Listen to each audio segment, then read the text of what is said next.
اور جنت میں جس کو سب سے کم جگہ ملے گی کتنی ملے گی؟ صحیح احادیث میں ہے کہ جو سب سے آخر میں جنت میں جائے گا، ایک حدیث میں آتا ہے حضور نے فرمایا میں اس کا نام بھی جانتا ہوں، جو جہنم کے رگڑے سہ سہ کے سب سے آخر میں جنت میں جائے گا، سب سے کم جگہ اس کے پاس ہوگی۔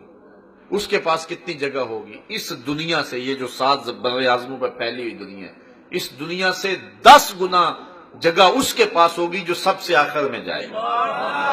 پھر داتا گنج بخش علی حجویری کی جاگیروں کا عالم کیا ہوگا، خواجہ معین الدین چشتی اجمیری کی جاگیروں کا عالم کیا ہوگا؟ تو یہ اس شخص کی جگہ ہے جنت میں جو سب سے آخر میں جا رہا ہے، جہنم کے رگڑے سہ کے جا رہا ہے۔ اس دنیا سے، یہ 7 بر اعظموں میں پھیلی ہوئی کائنات سے 10 گنا زیادہ جگہ اس کو ملے گی جو سب سے آخر میں جا رہا ہے۔ اور ہم اس دنیا کو سب کچھ سمجھ بیٹھے ہیں۔ کہا بل تؤثرون الحیات الدنیا والآخرۃ خیر وابقی، یہ کوئی کہانی نہیں، یہ قرآن ہے۔ کہا کہ مت مغالطے میں رہ جانا اور ساری زندگی برباد نہ کر دینا، یہ تھوڑے سے لمحے اللہ نے ہمیں دیے ہیں، ان لمحوں کو ضائع نہ کرنا۔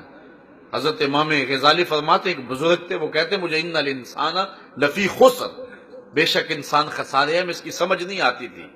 میں سمرقند کے بازار سے گزر رہا تھا، وہاں ایک آدمی پھٹے پہ برف رکھ کے بیچ رہا تھا اور ساتھ آواز لگا رہا تھا ارحمو ارحمو من یذوب راس مالہ، اور میرے پہ رحم کھاؤ، مجھ سے برف لیتے جاؤ، اگر تم نے مجھ سے برف نہ خریدی کمائی کیا کرنی ہے؟ جو مال لگایا ہے میں نے وہ بھی میرا ڈوب جائے گا۔ آج اگر گاہک آ گیا تو برف بک جائے گی، آج اگر گاہک نہیں آیا تو کل برف ہی نہیں ہوگی، میں نے کمائی کیا کرنی ہے؟ تو وہ کہتے ہیں کہ جب وہ آواز لگا رہا تھا میرے قدم رک گئے، میں نے کہا کہ میرا سودا زندگی کا بھی تیری برف جیسا ہی ہے، اور اگر میں اس زندگی کے بدلے میں کوئی نیکی کما لوں تو زندگی کام آ گئی، ورنہ میری برف بھی سانس سانس کر کے پگھل رہی ہے، میری زندگی کی برف سانس سانس کر کے پگھل رہی ہے، اور میں بھی موت کے قریب ہو رہا ہوں۔ قبل اس سے کہ وہ وقت آئے کوئی حجت باقی نہ رہے، ہم اپنی زندگی کی اصلاح کر لیں، اپنی آخرت کے لیے تیاری کر لیں۔ بہت وقت بیت چکا، بہت تھوڑا وقت باقی ہے۔ میں مثال دیا کرتا ہوں، آپ لوگ اپنے اپنے وطن کو چھوڑ کے آئے ہوئے ہیں، کوئی 5 سال سے، کوئی 4 سال سے، کوئی 2 سال سے، کوئی اس سے زیادہ عرصہ بھی ہو گیا یہاں رہ رہے ہیں۔ 2 سال کا ویزا، 4 سال کا ویزا، 5 سال کا ویزا لے کر کے آئے ہیں، تو آپ یہاں اپنے اچھے گھر نہیں بناتے، بلکہ چھوٹے چھوٹے کمروں کے اندر جو ہے وہ 10 ساتھی بھی رہ رہے ہیں۔ جہاں بالآخر جانا ہے وہاں میں یہاں سے پیسے بھیجتا رہوں گا، یہاں سے 1 روپیہ بھیجوں گا وہاں 25-26 روپے ہو جائیں گے، اس لیے میں ادھر بھیجتا رہوں تاکہ میرے جانے سے قبل وہاں میرے لیے اچھا گھر بن چکا ہو۔ یہی مثال دنیا اور آخرت کی لیں، یہاں 1 بھیجیں گے وہاں 70 ملیں گے، اور یہ دنیا کے اوپر جتنا رہنا ہے اس حساب سے یہاں انتظام کریں۔